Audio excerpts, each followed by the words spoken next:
Chapitre 76. L'entretien avec Nicodème, Jésus, moyen de la vie nouvelle. Ces perspectives que Jésus ouvrait sur la vie surnaturelle paraissent maintenant splendides à ceux qui ont la lumière surnaturelle. Elles n'étaient que des énigmes pour ce docteur de la loi, et cependant, il ne veut point contester. Nicodème répondit et lui dit : « Comment cela peut-il se faire ? Tout cela est tellement en dehors de l'ordre ordinaire des choses et des conceptions de l'homme. » Et Jésus s'étonne à son tour. « Vous êtes maître en Israël et vous ignorez ces choses. » Il se croyait quelque chose, dit saint Augustin, parce qu'il était docteur chez les Juifs. L'humilité est la première condition pour naître de l'esprit. Jésus va lui enlever tout orgueil.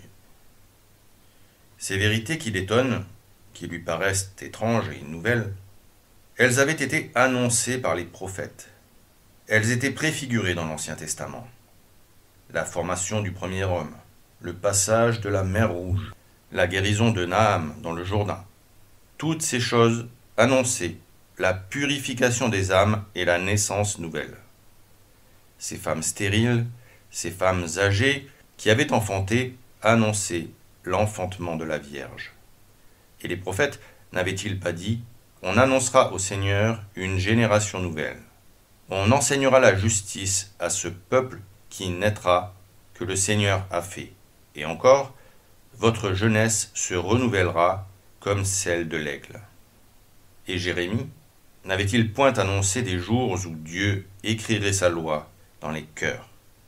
Ézéchiel n'avait-il pas annoncé une purification par l'eau qui serait suivie de l'effusion de l'Esprit ? En lui rappelant que l'ancienne loi préparait les choses nouvelles, Jésus lui fait voir l'unité et l'ampleur des desseins de Dieu, la pauvreté de la science de ceux qui se croyaient savants et la supériorité de sa science. Il lui montre aussitôt d'où lui vient cette supériorité dans la science. Cet homme n'est plus de ceux à qui Jésus ne se confiait pas. Il lui ouvre tous ses secrets, car il a reconnu en lui de la droiture. En vérité, je vous le dis, nous disons ce que nous savons, et nous rendons témoignage de ce que nous avons vu. La vue est de tous nos sens celui qui nous donne la plus grande certitude. On ne peut aller plus loin en fait d'affirmation que de dire « je l'ai vu ». La science de Jésus est donc une science parfaite. Chacune de ses paroles deviendra un témoignage. Et il n'est pas seul à avoir vu. Pourquoi tout à coup ce pluriel ? Il parle, dit saint Cyril, au nom des trois personnes de la Sainte Trinité, comme il est dangereux d'aller à l'encontre d'un tel témoignage. Ceux qui ont reçu le pouvoir d'enseigner, dit saint Cyril, peuvent se contenter d'affirmer les hautes vérités de la foi. Et auprès des âmes simples, cela vaut mieux que d'essayer de prouver la foi par des raisonnements laborieux. Et la puissance qu'ils ont sur les esprits, ils l'empruntent à l'autorité de Jésus-Christ. Mais résister à celui qui parle de la part de Jésus-Christ, c'est, dit encore saint Cyril, combattre contre Dieu. Devant la sublimité de cet enseignement, Jésus ne peut s'empêcher d'un retour douloureux sur la folie de ceux qui ne l'ont pas reçu. Et notre témoignage, vous ne le recevez pas. Cette plainte, dit saint Jean Chrysostome, il l'a faite avec tristesse, mais sans colère. Il est attristé du sort qu'ils se font, plus encore que de l'offense qui lui est faite. Ne serais-je pas de ceux à qui Jésus dit : et notre témoignage, vous ne le recevez pas. Puis, ce docteur des âmes fait entendre à son disciple qu'il a encore bien des choses à lui apprendre, des choses infiniment plus hautes. Ce n'est plus seulement le mystère de la régénération des âmes, c'est le mystère de sa propre régénération. Mais il est inquiet. Comment l'amener à la connaissance de ces vérités sublimes ? Il veut exciter en lui le désir de les connaître. Si je vous ai dit des choses terrestres et que vous ne croyez pas, comment croirez-vous si je vous dis des choses célestes ? C'était une chose terrestre, c'est-à-dire s'accomplissant sur terre, dit saint Jean Chrysostome, le mystère de la régénération de l'âme. C'était aussi une chose terrestre, le mystère de la résurrection, dit saint Augustin. C'étaient des choses terrestres, les enseignements qu'il avait donnés jusque-là pour la réforme des mœurs. Mais le mystère de sa génération éternelle, les mystères de la vie divine, combien plus ne surpassent-ils pas la portée de l'intelligence humaine? C'est là pourtant qu'il veut conduire notre foi pour qu'elle soit véritablement divine. Et pour nous faire pénétrer dans ce domaine divin, il nous montre la solidité de l'appui qu'il nous offre, la facilité d'entrer avec lui dans les choses du ciel. Personne n'est monté au ciel que celui qui est descendu du ciel, le Fils de l'homme qui est dans le ciel. Personne, aucun des prophètes, pas même Moïse, et par conséquent, il n'est pas un prophète comme le croyait Nicodème. Et s'il est sur terre, s'il est vraiment le Fils de l'homme, c'est qu'il a voulu joindre à la divinité par laquelle il demeurait dans le ciel, cette qualité de Fils de l'homme, de façon qu'il y eut un seul Christ, Dieu et homme, et par l'union de ces deux extrêmes, de la divinité et de l'infirmité, le Fils de Dieu demeurait dans le ciel, et le Fils de l'homme habitait sur terre. Par l'unité de la personne dans laquelle les deux natures ne forment qu'un seul Christ, le Fils de Dieu habitait sur terre, et le Fils de l'homme habitait dans le ciel. Les deux naissances du Christ sont ici indiquées, nous dit encore saint Augustin. La naissance divine et la naissance humaine. L'une qui est la source de notre création et l'autre la cause de notre rénovation, toutes deux admirables. L'une sans mère et l'autre sans père.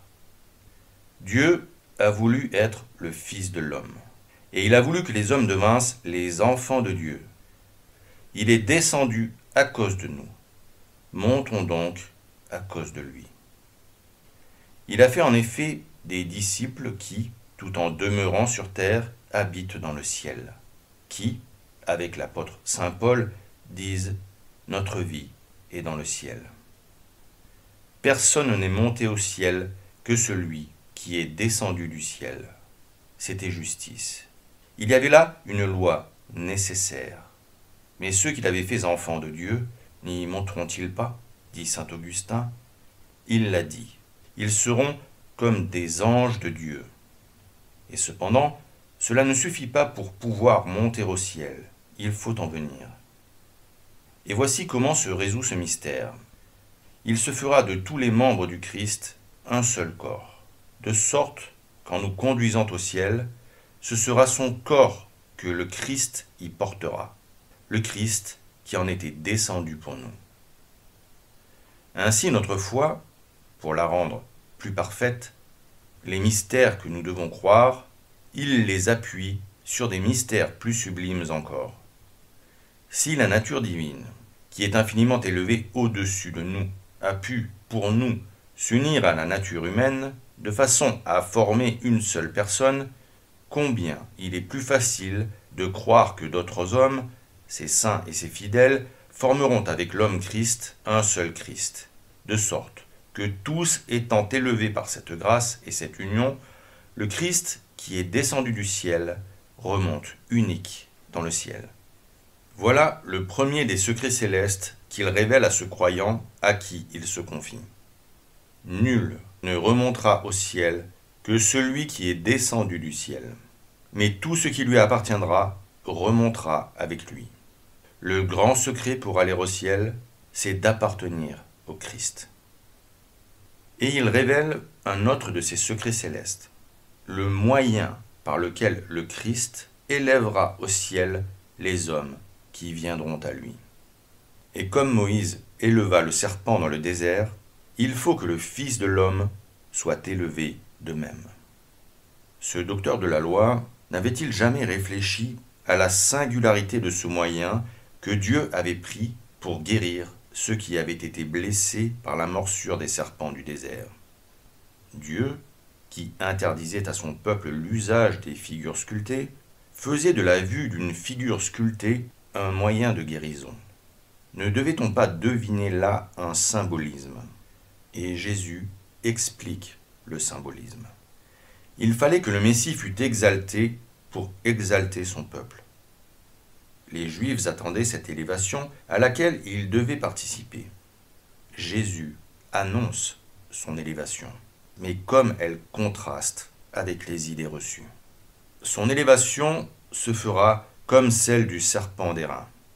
Cela paraît folie, mais ceux qui sauront comprendre découvriront une sagesse divine dans ce moyen de guérison et d'élévation. La mort venant du serpent, dit saint Augustin, Moïse fit dresser un serpent qui paraissait tuer, et la guérison se faisait en regardant ce serpent. La mort de l'âme, le péché, venait aussi du serpent, qui avait induit l'homme au péché et par le péché à la mort. Le Christ a pris en lui, non le venin du serpent, le péché, mais la mort, le fruit et la peine du péché, afin de détruire en lui et la faute et la peine. Et maintenant, le regard vers Jésus en croix, la conformité avec Jésus crucifié par la foi et le baptême sont la délivrance du péché par la justification, la délivrance de la mort par la résurrection. Il faut que le Fils de l'homme soit ainsi exalté, afin que tout homme qui croit en lui ne périsse point, mais qu'il ait la vie éternelle.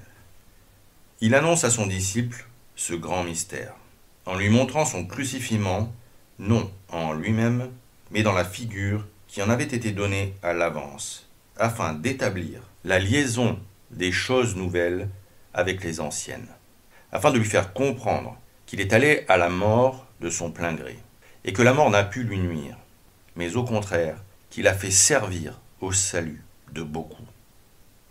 Il voulait en cela ménager son nouveau disciple et l'amener doucement à la connaissance du grand mystère. Quelle lumière entra dans l'âme de Nicodème au vendredi saint, quand il vit Jésus élevé en croix comme le serpent d'airain au désert. Dieu seul, dit Tertullien, peut donner des figures avant que les réalités n'apparaissent. L'homme ne peut pas. Dieu seul pouvait à l'avance donner des figures du Christ, car la vérité existait pour lui. Avec quelle admiration Nicodème vit l'enchaînement des figures et de la réalité. S'il ne lui fait entrevoir la croix que d'une façon figurative, il lui en montre avec netteté les fruits, afin que tout homme qui croit en lui ne périsse point. Ceux qui regardaient le serpent d'airain étaient, dit saint Jean Chrysostome, préservés de la mort temporelle. Ceux qui regardent Jésus-Christ crucifié sont préservés de la mort éternelle. Le serpent suspendu guérissait les morsures des serpents. Jésus crucifié guérit les morsures du dragon infernal. Il fallait regarder celui-là pour être guéri. Il faut regarder Jésus des yeux de l'âme pour être délivré du péché. Il y avait là une figure de métal. Il y a ici le corps d'un Dieu formé par l'Esprit Saint. Il y avait là, après les morsures par le serpent, la guérison par le serpent. Il y a ici une mort qui écrase et une mort qui sauve. Le serpent qui tuait avait du venin. Le serpent qui guérissait était sans venin. De même, la mort qui nous tuait avait son venin. C'était le péché. La mort qui nous sauvait, comme le serpent d'airain, était sans venin, c'est-à-dire sans péché. Et à cause de cela, dans sa mort, nous dit saint Paul, il a dépouillé toutes les puissances jusque-là victorieuses, et il en a triomphé ouvertement en lui-même. Plus l'adversaire qu'un athlète a vaincu était redoutable, plus la victoire de celui-ci est éclatante. La victoire que le Christ a remportée sur les puissances ennemies, il l'a remportée dans le monde entier. Ceux qui avaient été blessés dans le désert de la vie ont été guéris par celui qui était suspendu sur la croix.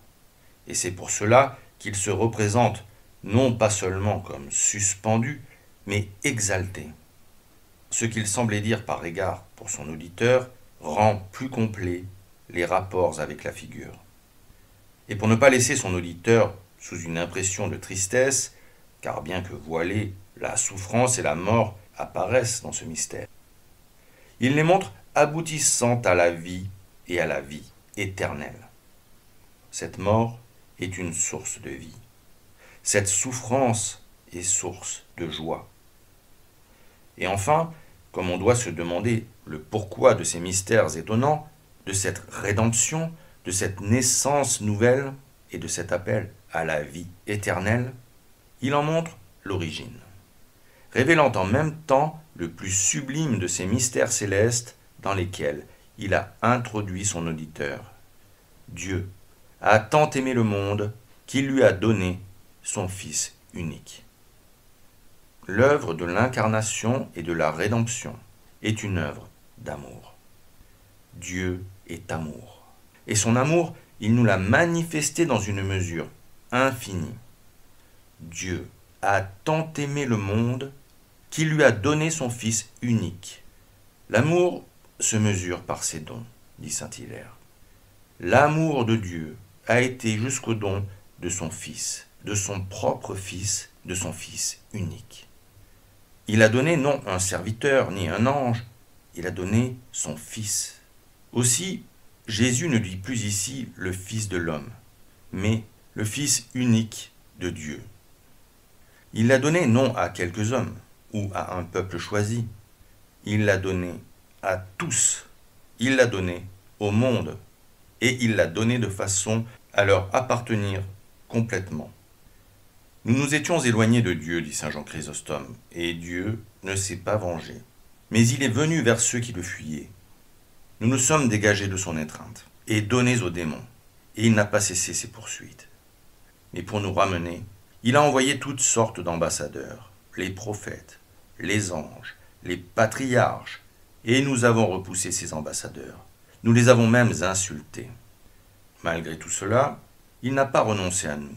Mais à l'instar des amants passionnés, quand ils se voient méprisés, il a fait entendre ses plaintes au ciel et à la terre, non pour accuser, mais pour se justifier. Mon peuple, que t'ai-je fait? Et en quoi t'ai-je contristé? Réponds-moi. Nous avons tué les prophètes. Et qu'a-t-il fait pour se venger? Il nous a envoyé non plus des prophètes, ni des anges, ni des patriarches, mais son propre Fils. Ce Fils a été tué par les hommes, et l'amour de Dieu ne s'est pas éteint. Il s'est au contraire enflammé davantage, et après cette mort, il exhorte, il prie. Il n'épargne rien pour que nous revenions à lui. Entendez le cri de Paul. Nous sommes des ambassadeurs venant de la part de Dieu. Réconciliez-vous avec Dieu. Dieu nous a donné son Fils, et ce don a abouti à l'immolation complète. Dieu, dit Origène, entre avec l'homme en un magnifique combat de générosité. Abraham lui offre son fils, et Dieu doit lui-même arracher ce fils à la mort.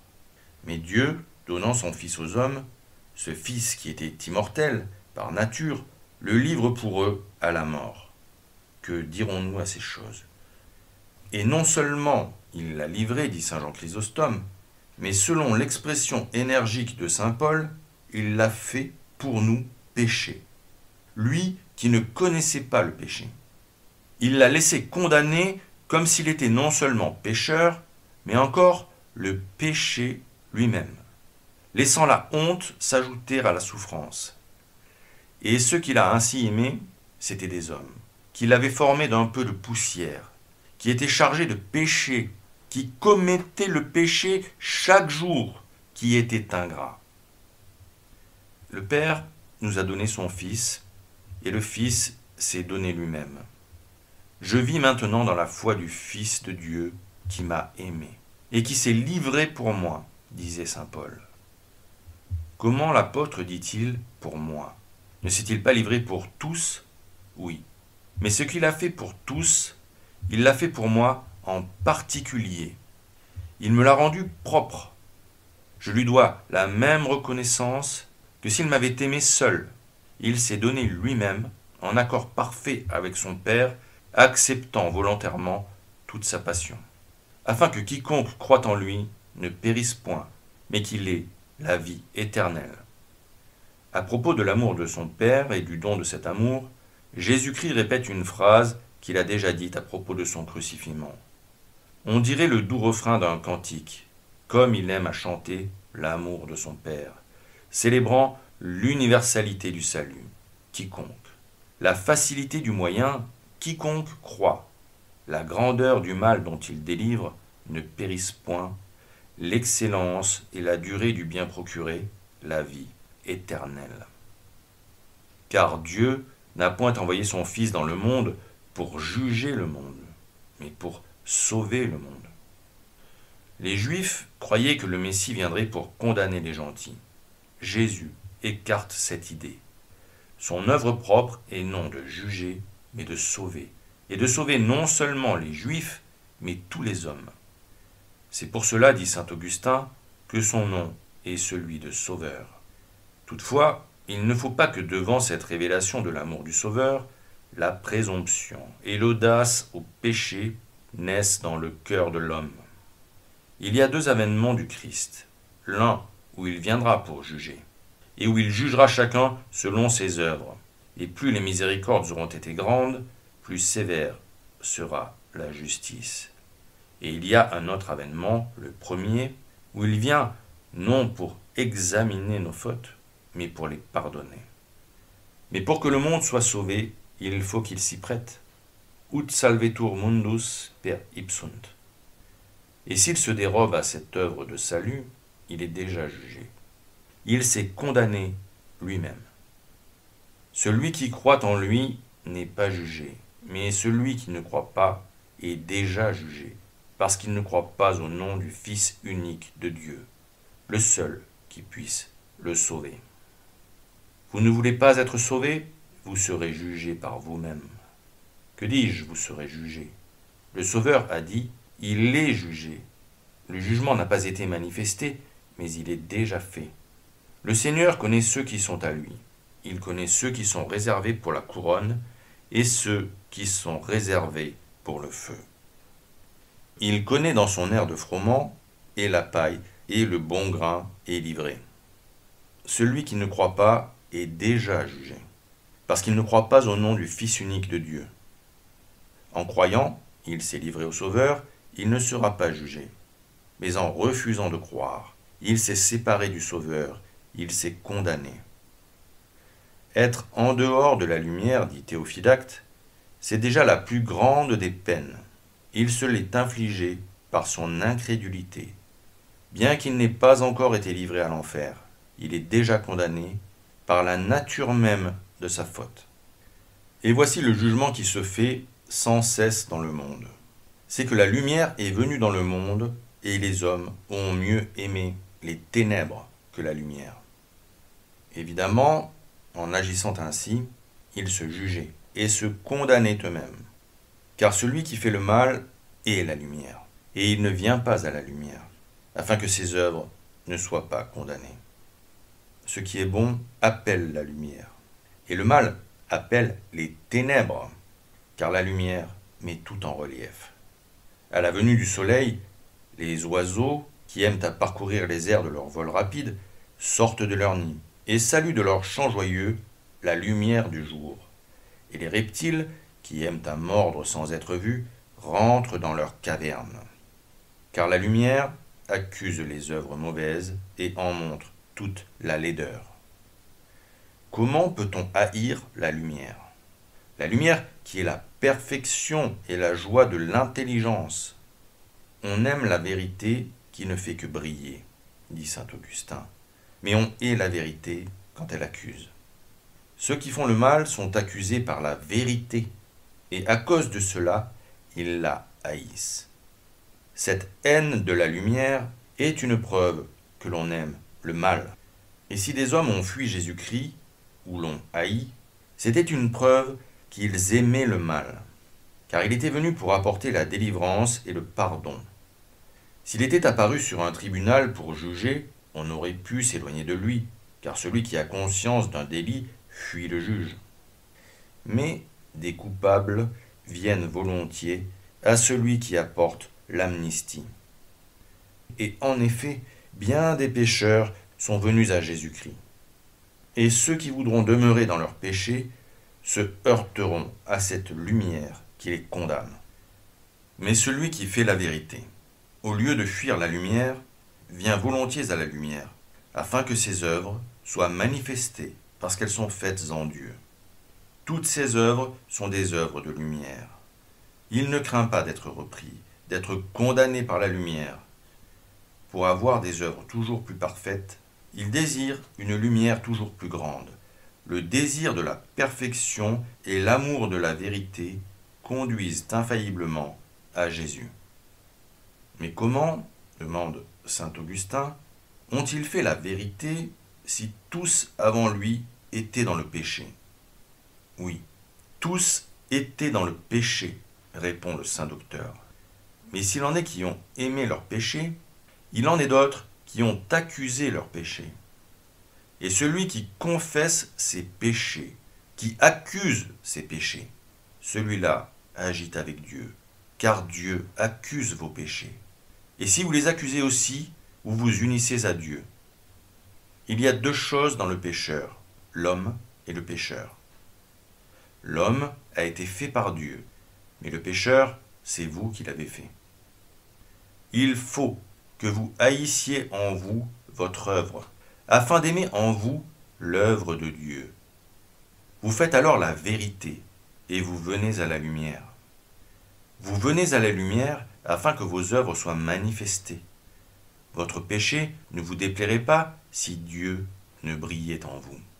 Et c'est pourquoi, quand on sent le mal en soi, si on n'est pas attaché au mal, si on déteste le mal, on demande de la lumière, toujours plus de lumière, afin de tuer les germes du mal, de faire fuir les reptiles. Mais celui qui, averti, aime ses péchés, est la lumière qu'il avertit. Il la fuit, afin que les œuvres qu'il aime ne soient pas reprises. Que la lumière soit donc en vous. Vivez comme vous voulez qu'on vous connaisse, même quand vous êtes loin du regard des hommes. Vivez comme si vous étiez devant ce regard, car celui qui vous a fait vous voit, même dans les ténèbres. Celui qui fait la vérité vient à la lumière. C'est sur cette parole d'espérance que Jésus prit congé de son interlocuteur.